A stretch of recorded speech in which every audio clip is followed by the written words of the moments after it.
Welcome to the Word for Life podcast, a daily devotional covering the entire Bible from Genesis to Revelation. Deuteronomy contains the speeches of Moses to Israel before they entered the Promised Land. Verse 1 says, "Wilderness east of the Jordan." Now, in chapter 1, God used Moses to remind Israel, first of all, how in the past Israel lost a golden opportunity to possess Canaan even though they had come near it. This is what happened according to Moses. Verse 6 says, "The Lord our God said to us at Horeb," that is Mount Sinai, "You have stayed long enough at this mountain. Break camp and advance into the hill country of the Amorites. See, I have given you this land.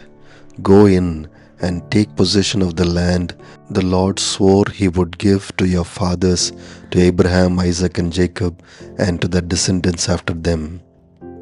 Friends, God's command to Israel was very clear. God's time had come. He was now taking Israel into Canaan. Moses also reminds Israel how he gave leaders who were wise and respected men for each tribe of Israel. So they were ready to go. And in verse 19, "Then as the Lord our God commanded us, we set out from Horeb and went through the hill country of the Amorites, through all that vast and dreadful wilderness that you have seen, and so we reached Kadesh Barnea." Now here at Kadesh Barnea, Moses sent spies who came back and said that the land is good.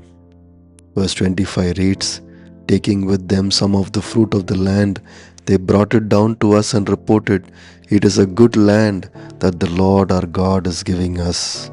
But what really happened? Verse 26, Moses says, "But you were unwilling to go up. You rebelled against the command of the Lord your God. You grumbled in your tents and said, 'The Lord hates us.' So he brought us out of Egypt to deliver us into the hands of the Amorites to destroy us." Friends, Israel actually feared the Amorites, who were taller and stronger than them. Israel made the mistake of focusing on their own strength.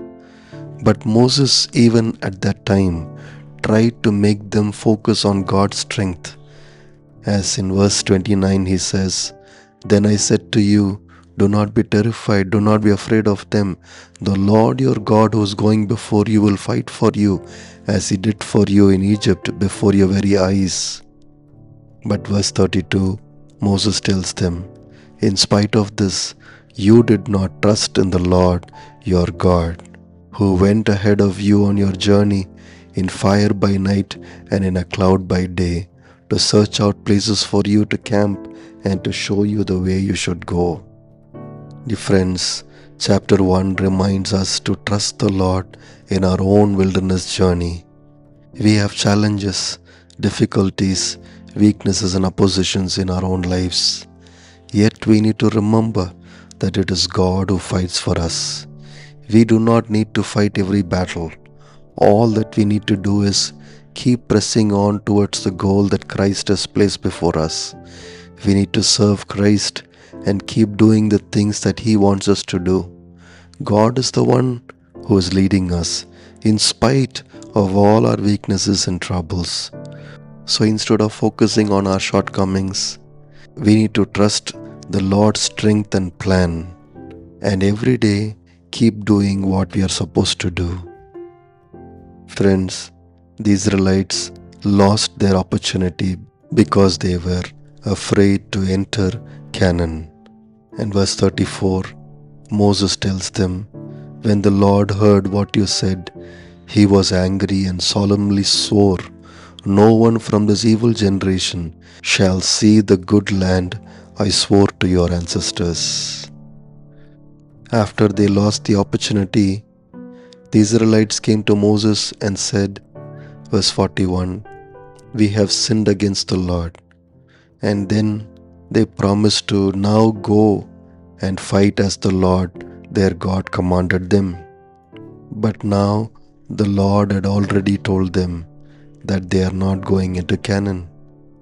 But in spite of this, the Israelites took their weapons and went to fight the Amorites. But what happened?